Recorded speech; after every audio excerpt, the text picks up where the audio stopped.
see in you before bringing those people. That means they see something. They see something in you. People come to you with issues that you, as a pastor, as I'm sitting here, some of the issues that I am handling, some of them, I don't have any solution to it.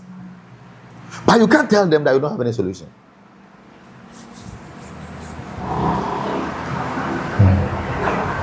And some are dangerous. Some of the things that are dangerous to the extent that some of them, you are even afraid that when the person leave your place, the next seconds something will happen. But you leave that situation to God. You see? So if you consider some of this, that you want to do the thing genuinely, like the way God wants you to do it, sometimes you feel like, call another person. Let me run away, so that I'll go and find myself. I'll go and sit my somewhere cool and be a church member. That's how some of us we went to Pentecost member, so that when they say go, because Pentecost is a structural system. So when they say all of us are going here, we follow. But if you are coming to start your own church like today, you do your thinking yourself. So knowing that this is a calling from God, yeah, and you are not able to pursue it, yeah, is that one of the challenges you face or you were facing as a pastor? Yeah. In all my life, the greatest challenge I have faced in my life is not accepting and facing the challenges that come with ministry at my early age. Okay. Let's move to the next one. Okay. When we talk about ministry as of the Greenland Ministry International, the perception of the public about those who own their own church, they think, or the perception is out there that they are a one-man church and they are looking for money.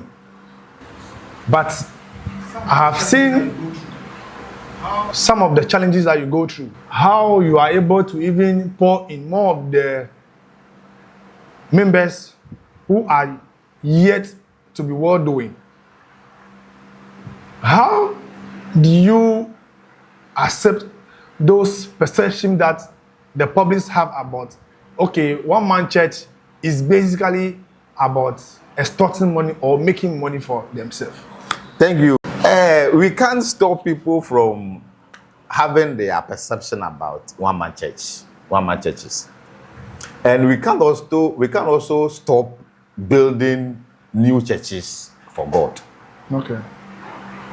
Because every day God is calling people to establish new churches. As I'm speaking with you now, God is calling somebody to come and even start a new church in Ayikuma here. God is calling people to start churches every time. So you have to do what is best of you. Okay. To the best of your capacity, to the best of your knowledge. That's as you are saying, when we started this church, I told you it's a big history. I folded it because of certain issues. It's not because of money, no. And when I started again, the same issues that I was not able to solve then are the same issues I'm facing now. This church that we've started. If I tell you all the members that I have, God gave to me now, the people that we started with, everybody that is with me now, if nothing at all, we have given everybody some capital to start business. This is not a church. If me, the pastor, the head pastor, if that day, if God bless me and I'm able to pay 50 cedi as offering, then our offering will be 100 Ghana, 110. If a head pastor is not able to pay 150 cedi, then our offering will be 60 cedi, 70 cedi. That is Sunday. But everybody in this church, we pay fees. We are paying school fees. We are buying Mother's Day. We bought clothes for every woman, every lady, every woman in the church. We are even planning for Father's Day. So sometimes people, you see, and God also will not stop blessing us because of people's perception. You see? So if you are not close and you see the sacrifices, So now when people are saying some of these things, it saddened my heart. It saddened my heart because you see, when you see sacrifices people put in, church. The truth of the matter is that this church offering cannot even pay my transportation to church. Where I'm coming from to church, the church offering it cannot even pay my transportation. You know, so sometimes when people, I don't get angry. I accept it, and then I make sure that I don't do anything to, let's say, to confirm or say that what I'm saying is true, but rather to show them the reality, to show them the opposite of it, to go in all out, do more sacrifices for the people. What we are doing, we bought drums, we are doing a brass band, people free. But we are paying the instructors who are coming, we are paying them every month, we are paying. A small church that our offering is not even up to 100 Ghana a week. We are paying over 1,000, 2,005 for instructors to come and teach. So how would you reconcile that a one-man church is extorting money from the people? You see? So when you see all these things, and one day, maybe a member, I'll be here and you come and say, oh, Pastor, I've seen all the way that, and God have put in my heart that, oh, Pastor, come, let me buy a land for you so that you build your house. And that day, I tell the church that, oh, I'm going to my new house. Then the church is saying that Pastor is taking church money. If you hear it, how would you feel? That is how it is. That is how it is. It's not different from anywhere. That's how it is. So when you are there when you are there and they started the thing, and they have other people are saying, then you the sacrifices, the things sometimes, master. And then so definitely the people also started with you as the thing is growing. Their problem also become big, and the church, we have to take care of them. We pay school fees when people go to school. We have secondary school students. When they go to school, we give them money. We buy books. You know, so sometimes it's not true that pastors are extorting, one-man churches are extorting. No, it's not. It's never true. Me, I've been in the church system for years, and it has never been true anywhere. God bless people to bless pastors. If I bless a pastor, that is not church money. If somebody buy a car for a pastor, that is not church money. I hope the church money is not even sufficient. Last time I was and then Archbishop Duncan William was saying that he has other businesses he does. The church offering cannot even pay bills. And people were like, hey, they thought it's a lie. It's true. Actually, in that big church, he was saying that the church offering cannot even pay bills. And they were like, hey. See, a friend of mine came to preach for me here from Prophet Nagagezi's church. I'm saying all this for you too, so that. And then Nagagezi, he pays 60 staffs he pays. 60 staffs that he pays. You see? So if you are not in there, you don't understand. But it's not true. Yes, there could be few who maybe mismanage church funds and all those stuff, but largely, it is not largely so. Not largely so. It's not largely what we think. Yes, it's not largely what we have been thinking. What the general public is thinking. It's not largely so. But is church a business? No, church is not a business. Church. So why should you go out there, work hard, make money, and point it into the church? If church is not there's a burden on your heart. That burden has to be fulfilled. Okay. That's how come you go out there. My wife will tell you that even if there's something in this fridge, you can't give it to you. I have never gone to do anything for anybody. Let's say that Christmas, and then I'm going to buy something for someone, and I think that then I stop. No, I've never done that before. Even if school open, we are going to pay school fees. Sometimes I pay fees for others, even before my children. There is a burden on your heart that you want that burden to be fulfilled. That is how come when you have anything to do, you leave everything and you are doing what you are doing. So because you want that burden to be fulfilled, that's how come you go and look for money to come and buy trumpets and call people to come and teach about 4 or 5 people. If not so, what will you use that? You will use that money for another thing. I can't even sleep if I don't see that burden fulfilled. I hope you are getting what I'm saying. And so that burden that is in you, that desire for the thing to be done, that drives you. You see, there's a drive that drives you. If you've not seen the thing done, you are not fulfilled, you are not satisfied. That's how come we go to the extent to make sure that.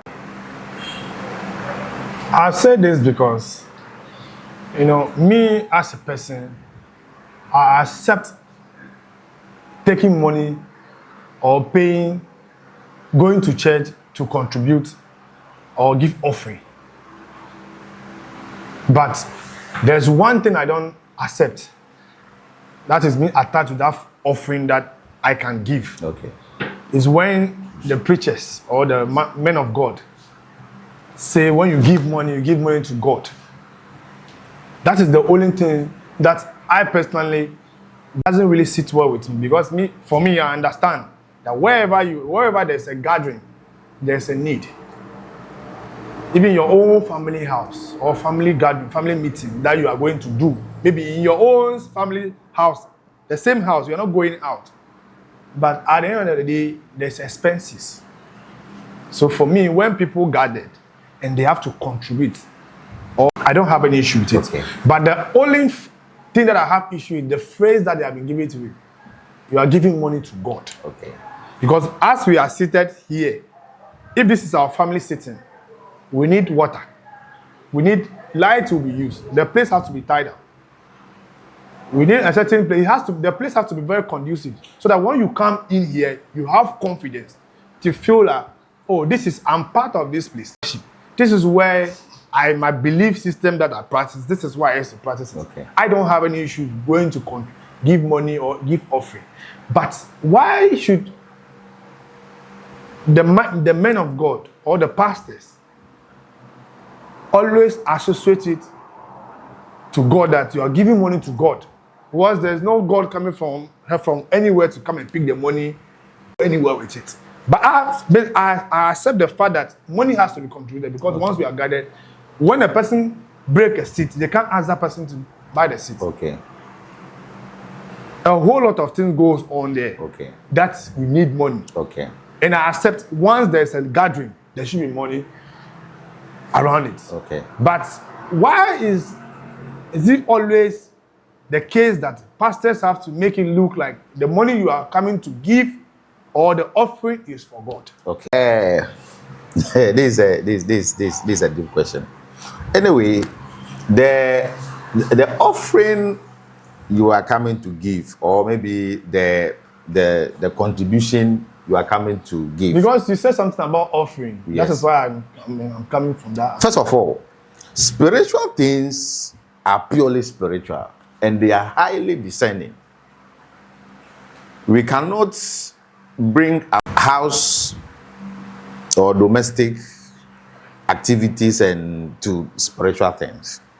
Two, but when pastors are teaching, they make references to things that can bring people's mind to what they are teaching. yes, that is why I'm saying that. Yes. To me, yes. if you are sitting, I'm not making it look like this is a domestic. I'm trying to make it look like it's for spiritual things. No, Yes. I'm making it clear that even that Yes. is conditional statement. Yes, yes, even yes. in your own family setting, yes. you need money. Yes. That's what I'm saying. This Yes, is your own. yes. So, even why not in a church? Say that. Or a place that you practice your belief. Yes.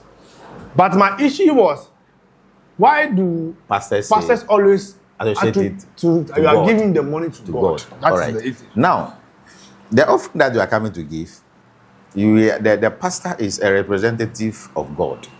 Okay. Okay. The pastor is representing God before. Okay. Me, I've never said that in my church before. But I'm trying to explain this so that, because this is a general question that a lot of people have confusion in their mind. What pastors say that offering is for God. Offering is for God. Offering is not for the pastor. Offering is for God. So what is wrong if you said offering is for the church? And the church is God's church that we are building. So the pastor, you see, if you take God out of the equation, it's like you are doing the thing on your own. You see, do the thing for God, for people to talk about it, and for God to applaud you. This is very deep. Sometimes, if the person come and give the offering to pastor, you end up saying that the pastor comes to church, say, give the person to give offering to, you know. Two, you see, there are levels in Christianity. There are maturity stages in Christianity. For you, you understand it this way that, okay, if you go to church, they give offering, pastor should not say that will come and give the offering to God.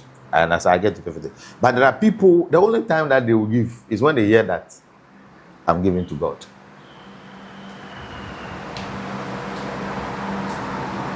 That people have to also give. See, giving comes with blessing.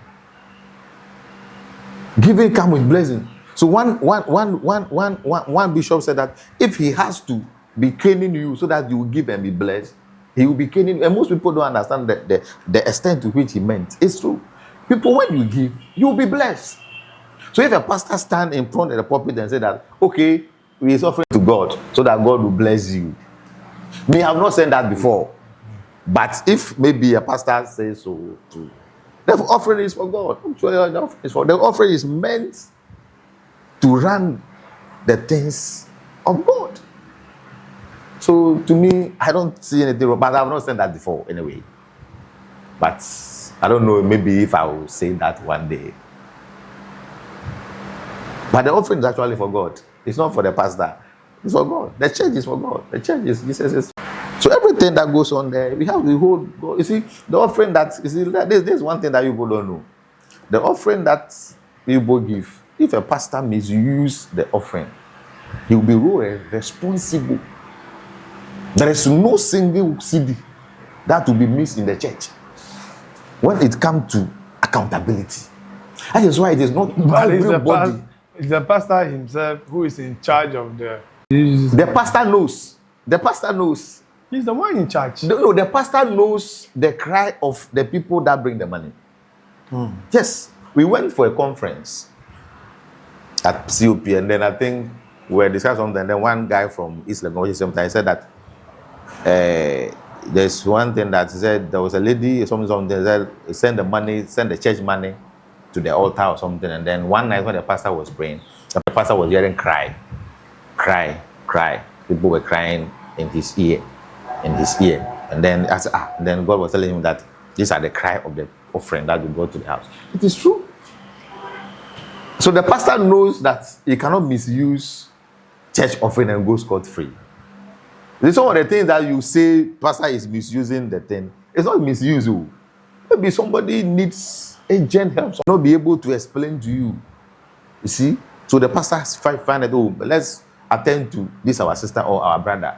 But maybe you think that because he has not given the thing to you, you think pastor is misusing church fund. It's not true. Largely, some of the things that they say, largely are not true. Largely are not true. But you say giving, that's so that God will bless you.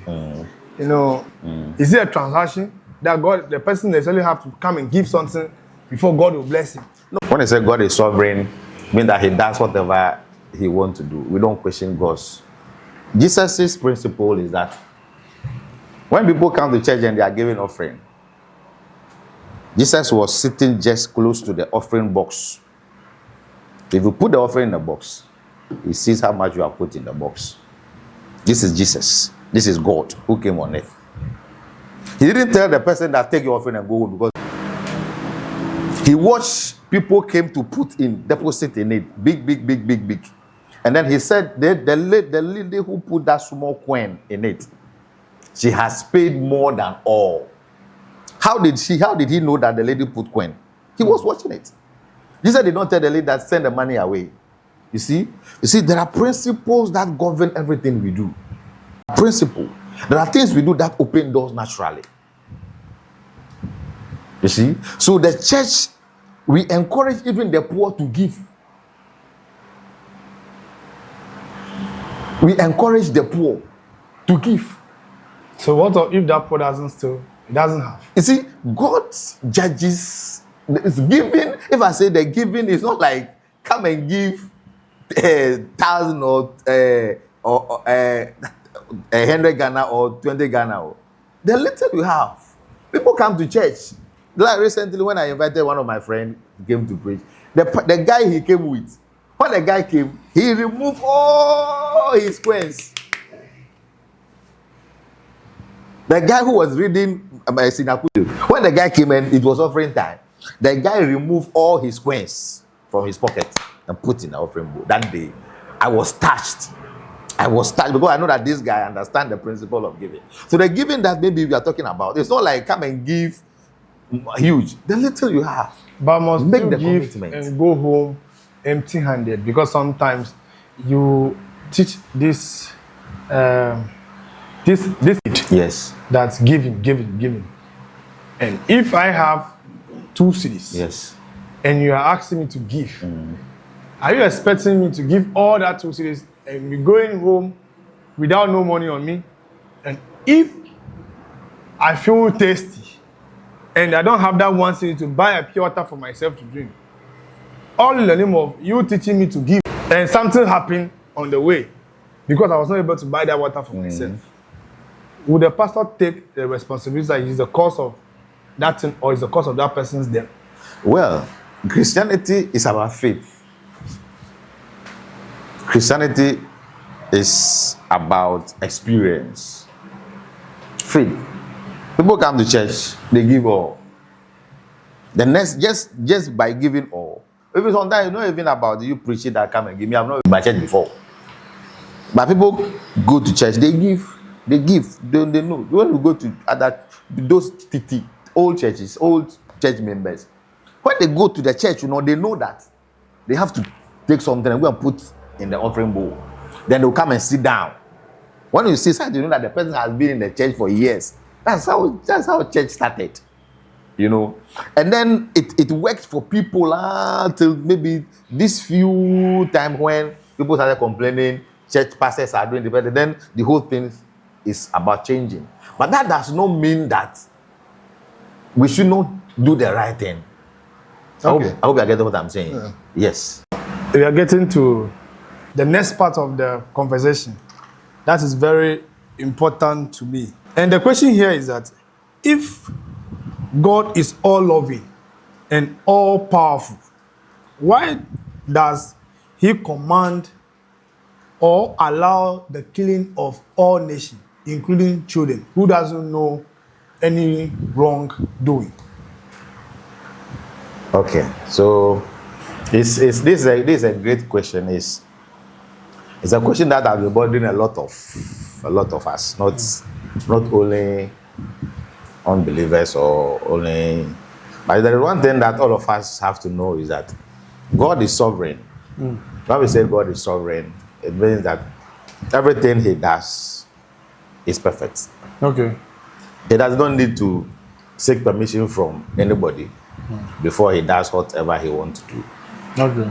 2, the nations or the countries that we are talking about, these are nations or countries that have practiced, some of them have practiced wickedness for years. And sometimes I remember God has to send prophets to them, warn them